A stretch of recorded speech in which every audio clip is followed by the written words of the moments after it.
trên là chị ta tò mò họ lì lò nè là thật sự chị vừa mà nói vậy mà nói chị cũng cho bé mù cho cụ tụi mình nhọ cỡ lùng mông nè thôi chơi này sẽ đợi chậu thì sai thì sẽ mình nhọ mông lu gì tranh chia thì nó lại họ cỡ lùng mông trong lý trả này giờ thì bé chỗ này ổn gì giờ thì bé chỉ thiệt tiệt rồi cho mình nhọ là chị tòn đây nó là gì thâu muối từ này qua thì là luôn bề thì nhầm bề mông thì chỉ mà ní chỉ bao lùng mông ní nè nhớ trong sẽ đào du chỉ tê trâu chỉ bé lo chơi tàu lú nâng chơi tàu lú cho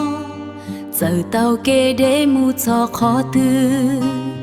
giòn trong tia bé gió mong ý lành giòn trong bé gió mong